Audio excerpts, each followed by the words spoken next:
What's up, everybody? Derek Anderson, the DA, and yeah, you know how I know something's gonna be bad? Like some shows you can just kind of know this is about to be a really bad show, and the signs be there from the very beginning, right? Like the trailers are trash, you know, you're reading information about them in articles and nothing sounds right, you know. It's just like, this doesn't sound like this is going to be very good. You know, we kind of saw some of that stuff coming, like with Morbius. We saw that coming with Morbius for sure. I was one of the people that saw that Thor Love and Thunder trailer and I was like, nah, I'm not feeling this whatsoever.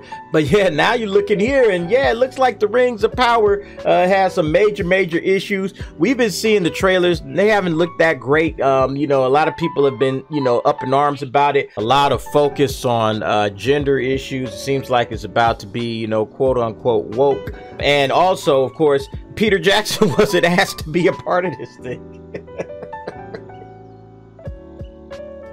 Like, how do you do this? How do you mess this up? This is a no-brainer. Peter Jackson made one of the greatest trilogies in your story world, in Middle-earth. He made one of the greatest trilogies in the history of cinema. You gotta bring this guy on board. But nope, not Amazon, not Amazon. They were rejected. And it's also the Tolkien estate. So here's the thing. I don't know if it's the Tolkien estate that you blame or if it's Amazon that you blame. Let me just kind of run through this real quick. This is absolutely hilarious, but basically what it is it looks like that they, you know, reached out to Peter Jackson initially and said, hey, do you want to be a part of this Lord of the Rings show? Peter Jackson says, well, you got to send me some scripts, and they never did, right? So it talks about it right here. He had an interview with the Hollywood Reporter. They asked me if I wanted to be involved. He said that's an impossible question to answer without seeing the script. So they said, well, we'll get some of the scripts done and we'll send them to you. And then the scripts never showed up. That's the last thing I heard. To be clear, Jackson is also, you know, says, I'm a totally neutral viewer. That's fine. No complaints at all. BS. Pure BS. Because this guy wouldn't have said any of this stuff. He would have kept all of that up under his hat if it wasn't for the fact that he was just a little bit upset about that. Here's what's interesting, though, is that on Amazon's side, they're saying, well, in pursuing the rights of our show, we were obligated to keep the series distinct and separate from the films.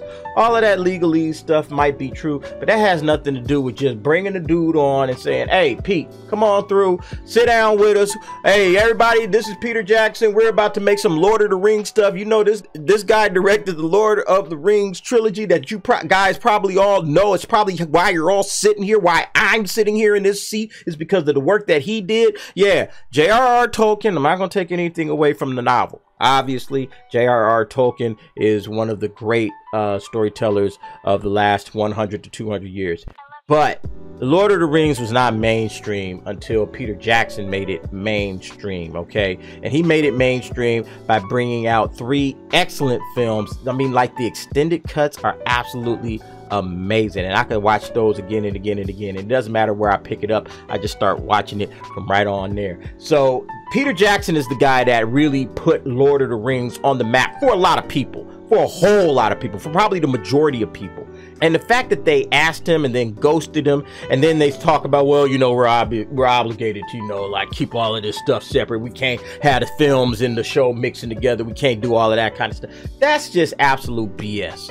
And then it goes on to say that there's a messier part of this story here, right? Because it says, like, you know, deep down, the showrunners and the executive who made this thing were both interested in bringing him on in some level of collaboration, right? They were like, hey, man, come on, bring him in, because if he's collaborating with us, it can't be anything but a good thing for our project. You know, we're making a project. Here's the kingpin. Hey, bring him on in. Let him talk to us. Let us sit down for a minute. But also the Tolkien estate, whose chief representative, J.R.R. Tolkien's son and literary executor, Christopher Tolkien, has been vocal in his past about his distaste for Jackson's film. The commercialization has reduced the aesthetic and philosophical impact of the creation to nothing, he said in an interview back in 2012. Amazon paid the estate some $250 million for the rights to this series. Stop right there. You paid $250 million just for the rights to make this thing? Yeah, Chris, I'm gonna need you to just go in the other room, bro. I don't even want to hear from you. We just dropped $250 million. Why are you talking? Get out of here, bro. I wouldn't have listened to him. I wouldn't have said, hey, or here, hey, you know what? Give me my money back. Give me my money back. We out of here. You can keep your money. You can keep your opinions and all of that kind of stuff and whatever you feel. But, you know, we paid $250 million for the rights to make your show. Oh, Peter Jackson's in the room day one. I don't care what you got to say. Peter Jackson's going to be sitting right there with his feet propped up on the couch, kicking it while we say, hey, everybody, all right, we're all here together. Probably most of you guys, yeah, you never even knew about the Lord of the Rings until this dude showed up. So, yeah, we're all about to make a show and Peter Jackson is sitting right here. What you gonna do about that? I would have just laughed in his face. I would have made him give me that money back. Give me that $250 million back then. That's what I would have did, you know, but I'm me, you know. These guys over here, you know, they got to do what they got to do. But I mean, it's just insane because you think about this. So when they were against having Jackson on board, according to these unnamed sources, it's not hard to see that being a fairly decisive vote that put the kibosh on plans to try to bring Jackson into the fold. I would have said, deuces, I'm not doing the show. Too bad. I mean, you know, again, if you can't make the show that you want to make, and if you can't work with the people that you want to work with, then what's the point of this? And I know there's going to always be like little issues here and there, you know, but the fact that these guys said no to Peter Jackson of all people, that's just absolutely, absolutely insane. Oh, look, we got some comments here. Let's see what the commenters have to say. Yeah. I'm sure it rankled C. Tolkien on some levels that for many people, Walsh and Jackson's version of his father's works are foremost in their mind, not the written pages.